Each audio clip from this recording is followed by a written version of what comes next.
بسم اللہ الرحمن الرحیم۔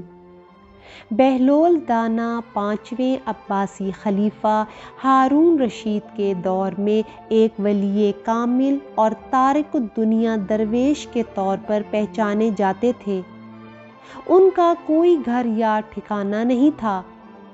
شہر میں ننگے پاؤں پھرتے اور جس جگہ تھک جاتے وہیں ڈیرا ڈال لیتے تھے۔ بعض لوگوں نے انہیں مجذوب بھی لکھا ہے کیونکہ وہ عشق الہی میں گم اور ارد گرد کے ماحول سے بے خبر ہوتے تھے۔ بہت کم لوگوں کی طرف التفات کرتے، لیکن جب کبھی عوام الناس کی طرف منہ کرتے تو حکمت و دانائی کی بھرپور باتیں کرتے۔ کوفہ میں پیدا ہونے والے بہلول کا اصل نام وہب بن عمرو اور ان کا تعلق عرب قبیلے بنو عمان سے تھا۔ ان کے والد چھٹے امام جعفر صادق علیہ السلام کے شاگرد تھے، لیکن کچھ وقت 7ویں امام موسیٰ کاظم کی صحبت میں بھی گزارا۔ بہلول کا شمار بھی امام موسیٰ کاظم علیہ السلام کے پیروکاروں میں ہوتا تھا۔ جب خلیفہ ہارون رشید نے امام موسیٰ کاظم علیہ السلام کو قید کرنے کے بعد ان کے تابعین کے خلاف کارروائیاں شروع کیں تو وہب اور کچھ دوسرے لوگوں نے امام سے قید خانے میں ملاقات کر کے آئندہ لاہ عمل کے لیے ہدایات مانگی۔ امام عالی مقام نے جواب میں صرف ایک لفظ جیم لکھ کر اپنے عقیدت مندوں کے حوالے کر دیا۔ ہر شخص نے جیم کو اپنے اپنے انداز میں لیا۔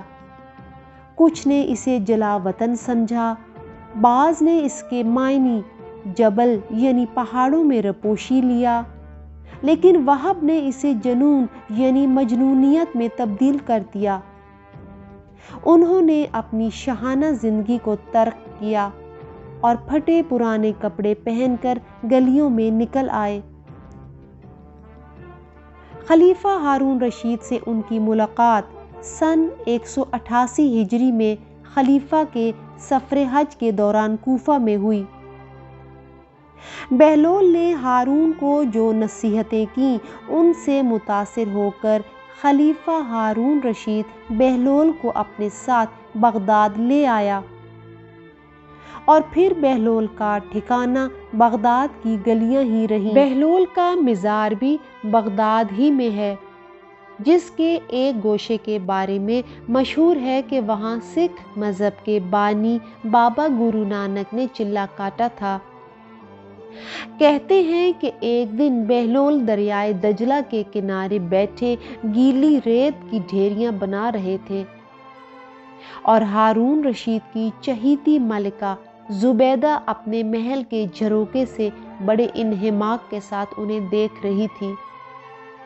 بہلول مٹی کی ڈھیری بناتا اور خود ہی اس کو مسمار کر دیتا۔ ملکہ اپنے محل سے اپنی سہیلیوں کے ہمراہ دریا کے کنارے آئی اور پوچھا، کیا کر رہے ہو بہلول؟ بہلول ادائے بے نیازی سے بولا، جنت کے محل بنا رہا ہوں۔ زبیدہ نے اس سے وہ محل خریدنے کی درخواست کی۔ بہلول نے کہا، ہاں کیوں نہیں، میں بناتا بھی ہوں اور فروخت بھی کرتا ہوں۔ زبیدہ نے اس سے قیمت پوچھی تو اس نے کہا 3 درہم۔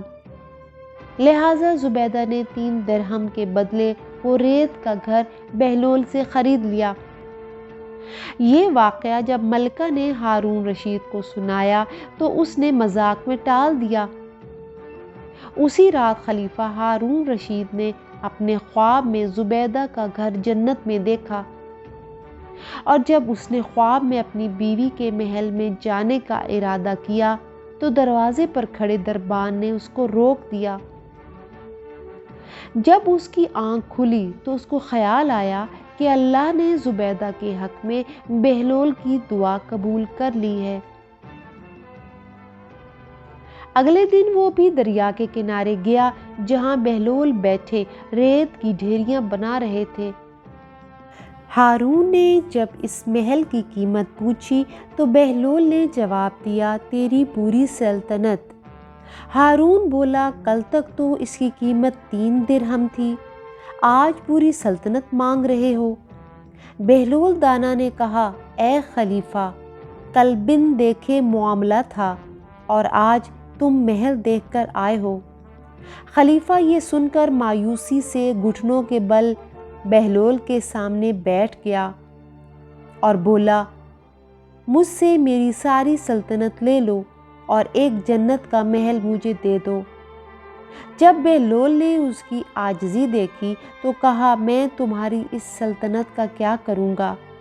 اس دنیا کی محبت تو بہت سے گناہوں کی جڑ ہے۔ اپنی سلطنت اپنے پاس رکھو، میں اس محل کو بھی تمہارے لیے 3 درہم میں فروخت کرتا ہوں۔ ویڈیو پسند آنے پر لائک اور شیئر کریں اور نئی ویڈیوز کے لیے ہمارے چینل کو سبسکرائب کریں۔